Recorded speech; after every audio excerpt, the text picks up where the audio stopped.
Hello everyone, I welcome you all to SER smart English with Rahul. শিক্ষার্থী বন্ধু, আজকে আমরা নোটিশ রাইটিং নিয়ে আলোচনা করব। নোটিশ রাইটিং খুবই গুরুত্বপূর্ণ কিন্তু খুবই সহজ একটি বিষয়। আমাদের যেসব বিষয়ে রাইটিং স্কিল লিখতে আসে তার মধ্যে অন্যতম প্রধান হচ্ছে নোটিশ রাইটিং। আজকের এই ক্লাসে আমি 3টি পর্যায়ে নোটিশ রাইটিং নিয়ে আলোচনা করব। প্রথম পর্যায়ে আমি 8টি স্টেপ নিয়ে আলোচনা করব। এই 8টি স্টেপের মাধ্যমে আমরা জানতে পারবো যে নোটিশ রাইটিং এর জন্য আমাদের কি কি নিয়ম, কি কি পদ্ধতি অবলম্বন করতে হয়। আর দ্বিতীয় পর্যায়ে আমি নোটিশ রাইটিং এর ফরম্যাট নিয়ে আলোচনা করব। আমি তোমাদের সামনে একটি ফরম্যাট তুলে ধরবো। এই একটি ফরম্যাট মুখস্থ করে আমরা যে কোনো নোটিশ অনায়াসে লিখে আসতে পারবো। আর তৃতীয় পর্যায়ে আমি একটি প্রশ্নের উত্তর করে দেখাবো, অর্থাৎ একটি নোটিশ রাইটিং এর প্রশ্ন দেখাবো আর সেই প্রশ্ন দেখে কিভাবে নোটিশ লিখতে হয় সেই প্রশ্নের উত্তর আমি তোমাদেরকে করে দেখাবো। তাহলে নোটিশ রাইটিং ভালোভাবে শিখতে হলে ক্লাসটি শুরু থেকে শেষ পর্যন্ত ভালোভাবে দেখতে হবে এবং বিষয়টিকে বোঝার চেষ্টা করতে হবে। রাইট, তাহলে চলো শুরু করা যাক। কিন্তু তার আগে তোমাদের কাছে একটা ছোট্ট অনুরোধ, তোমরা যারা আমরা এই ক্লাসটি দেখছো, যদি আমার চ্যানেলে প্রথম এসে থাকো তাহলে চ্যানেলটি সাবস্ক্রাইব করে না থাকলে সাবস্ক্রাইব করে নাও। আর ফেসবুকে দেখলে ফেসবুক পেজটিও ফলো করে নিও। আর ভিডিওটাকে অন্যদের সঙ্গে শেয়ার করে তাদেরকেও শেখার সুযোগ করে দিও। রাইট, তাহলে চলো শুরু করা যাক। Let's get started. শিক্ষার্থী বন্ধু, চলো প্রথমে বুঝে নিই যে এই নোটিশ কি। নোটিশ একে বাংলাতে বিজ্ঞপ্তি বলা হয়। বিজ্ঞপ্তি বা নোটিশ হচ্ছে লিখিত বা মুদ্রিত তথ্য যা ব্যক্তি বিশেষ, যেমন ছাত্রছাত্রী, গ্রামের বাসিন্দা, ক্লাবের সদস্য, কোনো সংস্থার কর্মচারীদের উদ্দেশ্যে গুরুত্বপূর্ণ কিছু ঘোষণা করার জন্য ব্যবহার করা হয়। এটি একটি বিশেষ ফরম্যাট বা কাঠামোতে লিখতে হয়। নোটিশ রাইটিং এর জন্য প্রশ্ন কিন্তু খুব গুরুত্বপূর্ণ ভূমিকা পালন করে, কারণ এই প্রশ্নের মধ্যেই লেখা থাকে যে কে নোটিশ জারি করছে, কি বিষয়ে নোটিশ জারি করা হচ্ছে, এই কর্মসূচি বা বিষয়টি কখন অনুষ্ঠিত হবে, ইত্যাদি ইত্যাদি। তাই নোটিশ রাইটিং এর জন্য আমাদের প্রশ্নটি ভালোভাবে পড়ে বুঝতে হবে এবং 5টি ক এর উত্তর খুঁজতে হবে।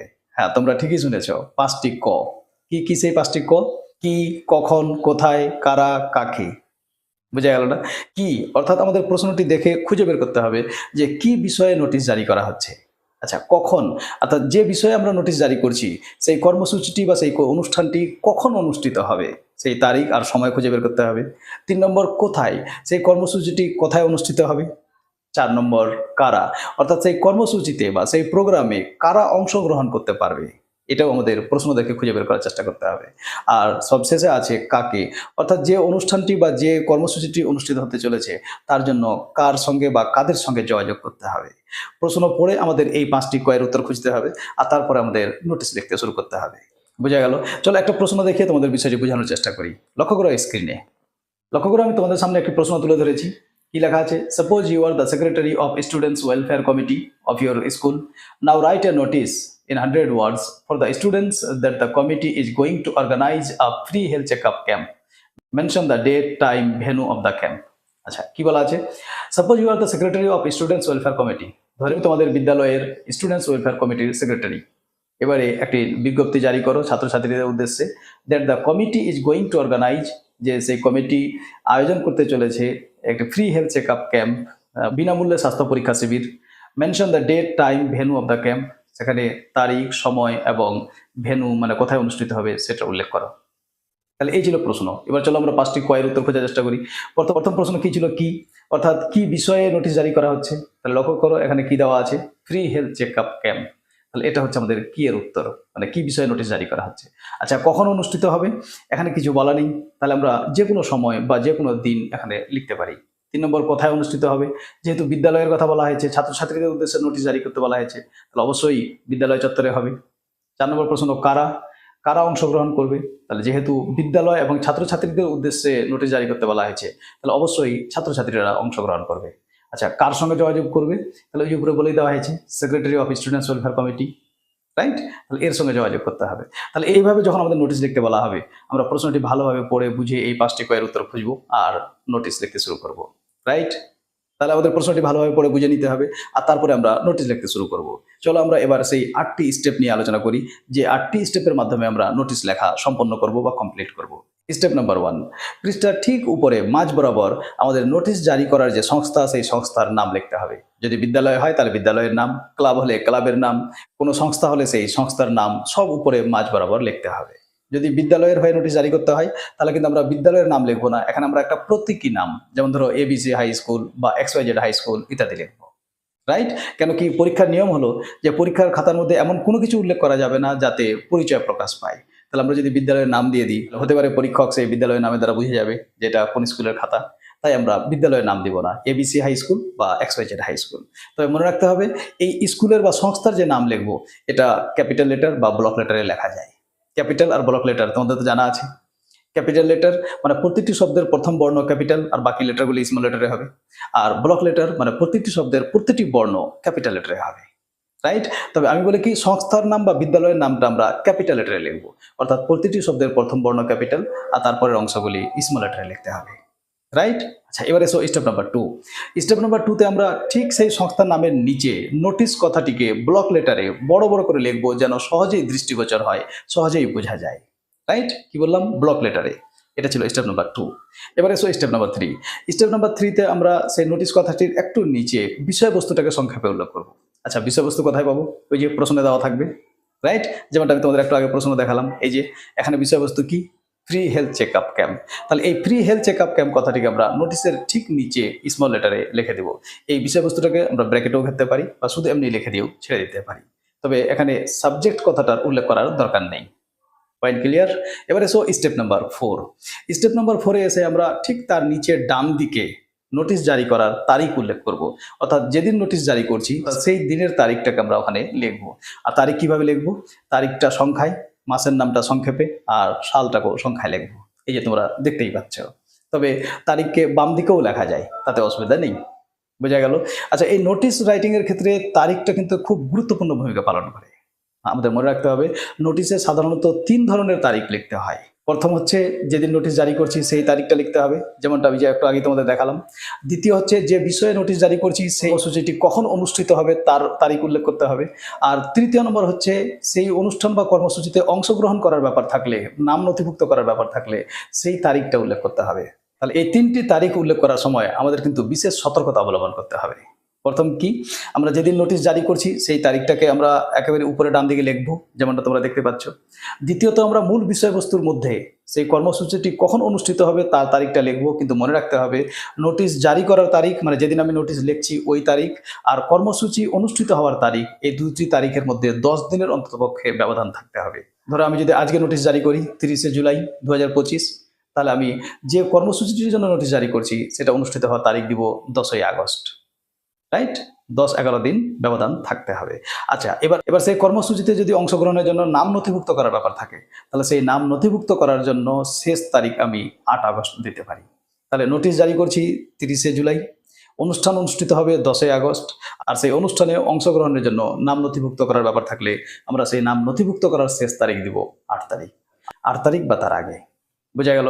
এখানে আবার আরেকটা বিষয় মনে রাখতে হবে, যদি এমন কোনো বিষয়ে নোটিশ লিখতে বলে যা একটি নির্ধারিত তারিখে বা একটা বিশেষ তারিখে অনুষ্ঠিত হয়, ধরো টিচার্স ডে, তো টিচার্স ডে 5 সেপ্টেম্বরে অনুষ্ঠিত হয়, রাইট? তাহলে এই ক্ষেত্রে আমরা কি করব? তাহলে আমাদের মনে রাখতে হবে এই ক্ষেত্রে কিন্তু নোটিশ জারি করার তারিখ ইচ্ছা মতো দেওয়া যাবে না, কারণ এখানে কর্মসূচি কখন অনুষ্ঠিত হবে সেটা কিন্তু ফিক্সড। ধরো শিক্ষক দিবস, তাহলে এটা 5 সেপ্টেম্বরে অনুষ্ঠিত হবে, তাহলে আমি 5 সেপ্টেম্বরকে তো সরাতে পারি না, তাহলে অনুষ্ঠান অনুষ্ঠিত হওয়ার তারিখ 5 সেপ্টেম্বর থাকতে হবে, আর নোটিশ জারি করার তারিখ আমাকে 5 সেপ্টেম্বর থেকে 10 দিন পিছিয়ে এসে তারিখটা দিতে হবে, অর্থাৎ আমরা এখানে 25শে আগস্ট দিতে পারি। তাহলে যদি আমাকে শিক্ষক দিবস উপলক্ষে নোটিশ জারি করতে বলা হয়, তাহলে আমরা কি করব? আমরা নোটিশ জারি করার তারিখ লিখবো 25 আগস্ট, অনুষ্ঠান অনুষ্ঠিত হবে 5 সেপ্টেম্বর, এটা তো ফিক্সড। আর সেই অনুষ্ঠানে অংশগ্রহণের ব্যাপার থাকলে আমরা অংশগ্রহণ বা নাম নথিভুক্ত করার শেষ তারিখ দিব 3 সেপ্টেম্বর। আই হোপ যে তোমরা বিষয়টি বুঝে গেছো, রাইট? কি বললাম? যদি এমন কোনো বিষয়ে নোটিশ লিখতে বলা হয় যেটা যে কোনো সময় হতে পারে, তাহলে আমরা ইচ্ছামতো নোটিশ জারি করার তারিখ লিখবো। যেদিন নোটিশ জারি করা হবে তার থেকে 10 দিন পরে কর্মসূচি অনুষ্ঠিত হওয়ার তারিখ দিব। আর সেই কর্মসূচিতে অংশগ্রহণের ব্যাপার থাকলে অনুষ্ঠান অনুষ্ঠিত হওয়ার যে তারিখ তার থেকে 2 দিন আগের তারিখ দিব। আর যদি এমন বিষয়ে নোটিশ লিখতে বলা হয় যেটি একটি নির্দিষ্ট তারিখে অনুষ্ঠিত হয়, তাহলে অনুষ্ঠান অনুষ্ঠিত হওয়ার তারিখ ওটাই থাকবে। আমরা নোটিশ জারি করার তারিখ সেই নির্দিষ্ট তারিখ থেকে 10 দিন পিছিয়ে 10 দিন আগের দিব। আর সেই অনুষ্ঠানে অংশগ্রহণ করার ব্যাপার থাকলে সেই নির্ধারিত তারিখের 2 দিন আগের তারিখ দিব, রাইট? যদি বুঝতে না পারো তাহলে ভিডিওটিকে ব্যাক করে আরেকবার শুনে নিও, আশা করি সব বুঝে যাবে। তাহলে এই ছিল আমাদের স্টেপ নাম্বার 4। এবার এসো স্টেপ নাম্বার 5। আমাদের এ পর্যন্ত যদি সব লেখা কমপ্লিট হয়ে যায়, তাহলে এবারে স্টেপ নাম্বার 5-এ আমরা মূল বিষয়বস্তুটি লিখতে শুরু করব। আমাদের মনে রাখতে হবে মূল বিষয়বস্তুটি স্পষ্টভাবে সংক্ষেপে লিখতে হবে। মূল বিষয়বস্তুর ভাষা হবে সহজ সরল, যাতে পাঠকেরা সহজেই বিষয়টি বুঝতে পারে। প্রতিটি প্রয়োজনীয় তথ্য অবশ্যই অন্তর্ভুক্ত করতে হবে। কোনো অপ্রাসঙ্গিক বা অনাবশ্যক বিষয় বিজ্ঞপ্তিতে অন্তর্ভুক্ত করা যাবে না। আর আমাদের মনে রাখতে হবে যেহেতু বিজ্ঞপ্তি কোনো কিছু অনুষ্ঠিত হওয়ার ব্যাপারে জারি করা হয়, ওই জন্য এখানে প্রেজেন্ট টেন্স এবং ফিউচার টেন্সের ব্যবহার করতে হবে। বিজ্ঞপ্তিতে সাধারণত পাস্ট টেন্সের ব্যবহার করা হয় না, এটাও বিশেষভাবে মনে রাখতে হবে। আর তার সঙ্গে আরও একটা জিনিস মনে রাখতে হবে যে বিজ্ঞপ্তিতে কখনো ফার্স্ট পার্সন এবং সেকেন্ড পার্সন অর্থাৎ আই, উই এবং ইউ ব্যবহার করা যাবে না, এখানে থার্ড পার্সন ব্যবহার করতে হবে। রাইট? আই হোপ তোমরা বিষয়টি বুঝে গেছো। আচ্ছা, সঙ্গে আমাদের আর একটা জিনিস মনে রাখতে হবে, আমাদের যেহেতু প্রশ্নের নির্দিষ্ট ওয়ার্ড লিমিট দেওয়া থাকে, যেমনটা তোমরা একটু আগেই দেখলে ইন 100 ওয়ার্ডস, 100টি শব্দের মধ্যে লিখতে বলা হয়েছিল, তাহলে আমাদের অবশ্যই বিষয়বস্তুটিকে সেই নির্দিষ্ট ওয়ার্ড লিমিটের মধ্যে সম্পন্ন করার চেষ্টা করতে হবে। তবে মনে রাখতে হবে একটু বেশি বা একটু কম হয়ে গেলে তাতে অসুবিধা নাই, তবে অতিরিক্ত যেন না হয়ে যায়, কারণ অতিরিক্ত কোনো কিছুই ভালো নয়। রাইট? এই ছিল আমাদের স্টেপ নাম্বার 5। এবার যদি আমাদের বিষয়বস্তু সম্পূর্ণ লেখা হয়ে যায়, তাহলে স্টেপ নাম্বার 6-এ এসে আমরা কি করব, একদম সেই বিজ্ঞপ্তির শেষে ডান দিকে নিজের নাম লিখব, তার নিচে আমার পরিচয় দিব, অর্থাৎ কে নোটিশ জারি করছে। আচ্ছা, এই পরিচয় কোথায় পাবো আমরা? প্রশ্নে দেওয়া থাকবে। আর তার নিচে সেই সংস্থার নাম, যদি বিদ্যালয় হয় তাহলে বিদ্যালয়ের নাম লিখে দেবো। তাহলে এটা ছিল আমাদের স্টেপ নাম্বার 6। আচ্ছা, এবার যেহেতু বিদ্যালয়ের নোটিশ, বিদ্যালয়ের বিজ্ঞপ্তি, তাহলে বিদ্যালয়ে কোনো ছাত্রকে এতটা ক্ষমতা দেওয়া হয়নি যে সে সমস্ত ছাত্রদের উদ্দেশ্যে বিজ্ঞপ্তি জারি করবে, সেখানে অবশ্যই হেডমাস্টারের স্বাক্ষর থাকা দরকার। তাই স্টেপ নাম্বার 7 হচ্ছে, যদি বিজ্ঞপ্তি বা নোটিশ বিদ্যালয় থেকে জারি করা হয়, তাহলে সেই নোটিশের সব শেষে বাম দিকে countersigned by the HM এই কথাটি লিখতে হবে, এবং তার নিচে HM মানে হেডমাস্টারের নাম, প্রধান শিক্ষকের নাম এবং বিদ্যালয়ের নাম লিখতে হবে। তাহলে এই ছিল স্টেপ নাম্বার 7। এবার স্টেপ নাম্বার 8। স্টেপ নাম্বার 8 এসে কি করব, আমার তো নোটিশ লেখা কমপ্লিট। এবার নোটিশ লেখা সম্পূর্ণ হয়ে গেলে আমাদের আরেকবার দেখে নিতে হবে যে বানান শুদ্ধি আছে কিনা, অর্থাৎ কোনো ওয়ার্ডের স্পেলিং ভুল নেই তো। আচ্ছা, তারপরে গ্রামাটিক্যাল অর্থাৎ ব্যাকরণগত কোনো ভুলভাল আছে কিনা। যদি সব ঠিকঠাক থাকে তাহলে সবশেষে আমরা পুরো নোটিশটাকে একটা বক্স আকারে ঘিরে দিব, অর্থাৎ স্কেল দিয়ে চারদিকে একটা বক্স করে দিব। এটা কিন্তু যে কোনো রাইটিং স্কিলের ক্ষেত্রে করতে হবে, মানে বক্স দিয়ে ঘেরতে হবে অবশ্যই। রাইট? এবার যদি বক্স দিয়ে ঘেরা হয়ে যায় তাহলে আমাদের নোটিশ লেখা কমপ্লিট, সম্পূর্ণ। আই হোপ তোমরা যদি এই 8টা স্টেপ মেনে চলতে পারো, তাহলে নোটিশ লেখার ক্ষেত্রে ভাষাগত যদি একটু ভুলভাল হয়েও বা থাকে, তোমরা মোটামুটি 50 to 60% মার্কস এমনিতেই পেয়ে যাবে। এবারে চলে এসো নোটিশ রাইটিং এর ফরম্যাট, যার জন্য তোমরা এতক্ষণ ধরে অপেক্ষা করছো। লক্ষ্য করো স্ক্রিনে। শিক্ষার্থী বন্ধু, যেমনটা আমরা ইতিমধ্যেই জানলাম যে নোটিশ লেখার জন্য আমাদের সব উপরে একটা সংস্থার নাম দিতে হবে, এই যে আমি দিয়ে দিয়েছি। তারপরে নোটিশ কথাটাকে বড় করে লিখতে হবে, তোমরা দেখতেই পাচ্ছ। আর তারপরে বিষয়বস্তুটাকে সংক্ষেপে লিখতে হবে। এই বিষয়বস্তু কোথায় পাবো? প্রশ্নে দেওয়া থাকবে। আর তার নিচে ডান দিকে আমরা নোটিশ জারি করার তারিখ, যেদিন নোটিশ জারি করা হচ্ছে সেটা দিয়ে দিব। তারপরে আমরা এবার মূল নোটিশটি লিখতে শুরু করব। কিভাবে লিখতে শুরু করব লক্ষ্য করো। All the students of our XYZ high school are hereby informed that, মানে আমাদের XYZ বিদ্যালয়ের সমস্ত ছাত্রছাত্রীদের অবগত করা হচ্ছে বা জানানো হচ্ছে যে our school is going to organise, আমাদের বিদ্যালয় আয়োজন করতে চলেছে। এবার যে বিষয়ে নোটিশ লিখতে বলা হয়েছে সেই কর্মসূচি বা সেই ইভেন্টের নামটা এখানে লিখে দেবো। ধরো যদি কালচারাল ফাংশন হয় তাহলে আমরা এখানে কালচারাল ফাংশন লিখে দেবো। দিয়ে লিখবো কি অন দিয়ে তারিখ, মাস আর সাল উল্লেখ করবো। হয়ে গেল? আচ্ছা, the programme will be held in the school auditorium, বা যেখানে অনুষ্ঠিত হবে। যদি বিদ্যালয় হয় তাহলে বিদ্যালয়ের অডিটোরিয়াম হতে পারে, স্কুল ক্যাম্পাস হতে পারে, স্কুল প্রেমিসেস হতে পারে, ক্লাব ক্যাম্পাস, ক্লাব প্রেমিসেস হতে পারে, ইত্যাদি ইত্যাদি, যেটা হবে ফ্রম 11 AM অনওয়ার্ডস, সকাল 11টা থেকে। আচ্ছা, এখানে সকাল 11টা লিখেছি, কিন্তু প্রয়োজন অনুসারে এবং কর্মসূচি অনুসারে এই সময়টা বদলাতেও হতে পারে। ধরো যদি স্বাধীনতা দিবস হয় তাহলে স্বাধীনতা দিবস সাধারণত সকাল সকাল পালিত হয়, তাহলে আমরা ওখানে 9 AM দিয়ে দিতে পারি। এতটুকু তো বুঝতেই পারছো তোমরা। আচ্ছা, hour headmaster will preside over the event, আমাদের প্রধান শিক্ষক সেই অনুষ্ঠানের সভাপতিত্ব করবেন। Gracing the stage with honour and distinction, a variety of performances, বিভিন্ন ধরনের পরিবেশনা দিয়ে। এবার এই জায়গাটা ভালো করে লক্ষ্য করো, ব্র্যাকেটে লেখা আছে সাচ এজ, মানে অর্থাৎ যে বিষয়ে নোটিশ লিখতে বলছে ওখানে কি কি অনুষ্ঠিত হবে সেই ইভেন্টগুলোর নাম এখানে 2-1টা লিখতে হবে। ধরো যদি কালচারাল ফাংশন দেয় তাহলে আমরা কি লিখতে পারি, যেমন দেখো যে a variety of performances such as recitations, songs, dance, short plays and more have been scheduled. মানে বিভিন্ন ধরনের পরিবেশনা, যেমন আবৃত্তি, গান, সংক্ষিপ্ত নাটক, আরও অনেক কিছুর আয়োজন করা হয়েছে। এবার আমরা প্যারা চেঞ্জ করে লিখবো ওই অনুষ্ঠানে বা কর্মসূচিতে যারা অংশগ্রহণ করবে। এখানে তোমাদের একটা জিনিস বলে রাখি, যেটা ফরম্যাট তোমাদের সামনে আমি তুলে ধরেছি এটা একটা বিদ্যালয়ের। যদি বিদ্যালয়ের জায়গায় কোনো ক্লাবের হয় নোটিশ লিখতে বলে, তাহলে যেখানে যেখানে স্কুল আছে সেখানে আমরা ক্লাব কথাটাকে যুক্ত করে দেবো।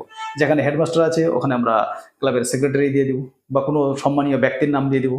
এই স্থানীয় বিডিও হতে পারেন, MLA হতে পারেন, MP হতে পারেন, রাইট? হ্যাঁ, এভাবে একটু চেঞ্জ করতে হবে। এটা তো তোমাদের সামনে আমি শুধু ফরম্যাট তুলে ধরছি, এরপরে আমি তোমাদের একটা উত্তর করেও দেখাবো, এবং তারপরেও আরো অন্যান্য ক্লাসে আমি বিভিন্ন ধরনের নোটিশ কিভাবে লিখতে হয় ওটার উত্তর করে দেখাবো। হাঁটতে শিখো, দৌড়াতে নিজেই পারবে, রাইট? চলো next. Students of classes 8 to 12 who are willing to participate and contribute to the program, ছাত্রছাত্রী ক্লাস 8 থেকে 12 পর্যন্ত যারা এই প্রোগ্রামে অংশগ্রহণ করতে ইচ্ছুক আর invited to submit their names, তাদের নাম নথিভুক্ত করতে বলা হচ্ছে to their respective class teachers, তাদের নিজ নিজ শ্রেণী শিক্ষকের কাছে, অর টু দ্য আন্ডারসাইন্ড, অথবা নিম্ন হস্তাক্ষরের কাছে, মানে যে নোটিশটা জারি করছে, অন অর বিফোর যে অনুষ্ঠান বা ইভেন্টের 1 বা 2 দিন আগের তারিখ দিতে হবে, মানে যে দিন অনুষ্ঠান অনুষ্ঠিত হবে তার 1-2 দিন আগের তারিখটা দিব, রাইট? আচ্ছা, active participation is encourage to make this event a grand success, সক্রিয় অংশগ্রহণকে উৎসাহিত করা হচ্ছে যাতে অনুষ্ঠানটি সাফল্যমণ্ডিত হয়। You are also requested to maintain discipline, আরও অনুরোধ করা হচ্ছে নিয়ম শৃঙ্খলা বজায় রাখতে ডিউরিং দ্য প্রোগ্রাম চলাকালীন, to uphold the reputation of the institution, প্রতিষ্ঠানের সুনাম বহাল রাখার জন্য। Then next, for further information on the same, এই বিষয়ে আরও বিশদ বিবরণের জন্য kindly contact the undersigned authoritative, নিম্ন হস্তাক্ষরের কাছে যোগাযোগ করো। নেক্সট, নিচে XYZ একটা প্রতীকী নাম, মানে যে নোটিশ জারি করছে তার নাম, আর তারপরে সেক্রেটারি স্টুডেন্টস ওয়েলফেয়ার কমিটি, আর তার নিচে বিদ্যালয়ের নাম ABC হাই স্কুল। যেহেতু বিদ্যালয়ের নোটিশ তাই আমরা বাম দিকে countersigned by the HM দিয়ে এখানে ABC হাই স্কুল এই কথাটি লিখে দেবো। এই হচ্ছে তোমাদের নোটিশ রাইটিং এর ফরম্যাট, বোঝা গেল? এখানে প্রথম আর শেষের বাক্যগুলি প্রায় সেম থাকবে, শুধু মধ্যখানে বিষয়বস্তু অনুসারে দুটো একটি বাক্য আলাদা করে লিখতে হতে পারে। আমরা যদি এই ফরম্যাটটি ভালো করে মুখস্থ করে নিই আর 2-4টা প্রশ্ন একটু অনুশীলন করে নিই, প্র্যাকটিস করে নিই লেখার, তাহলে খুব সহজেই আমরা নোটিশ লিখে আসতে পারবো, রাইট? আর সবশেষে তো বুঝতেই পারছো তোমরা, এই যে বক্স করে দিতে হবে, বক্স করা আছে, তোমরা এটা স্ক্রিনশট নিয়ে নাও, পরে খাতায় নোট করে নিবে। শিক্ষার্থী বন্ধু, তাহলে এই ছিল নোটিশ রাইটিং এর ফরম্যাট। এবার চলো আমি তোমাদের একটা নোটিশ রাইটিং এর প্রশ্ন দেখাই এবং সেই প্রশ্নের উপর ভিত্তি করে কিভাবে নোটিশ লিখতে হয় তার উত্তর করে দেখাই। লক্ষ্য করো আবার স্ক্রিনে, লক্ষ্য করো স্ক্রিনে আমি তোমাদের সামনে একটি প্রশ্ন তুলে ধরেছি। প্রথমে আমি খুব সহজ প্রশ্ন নিয়েছি যেন তোমরা বিষয়টা খুব সহজে বুঝতে পারো এবং উত্তরটা খুব সহজে বুঝতে পারো। তারপরে আমরা আরো অন্যান্য বিভিন্ন ধরনের নোটিশ নিয়ে আলোচনা করব। প্রথমে প্রশ্ন লক্ষ্য করো। Suppose you are the secretary of your school cultural committee, ধরো তুমি তোমার বিদ্যালয়ের কালচারাল কমিটির সেক্রেটারি। Your school is going to organise annual cultural function, তোমার বিদ্যালয় বাৎসরিক সাংস্কৃতিক অনুষ্ঠান আয়োজন করতে চলেছে।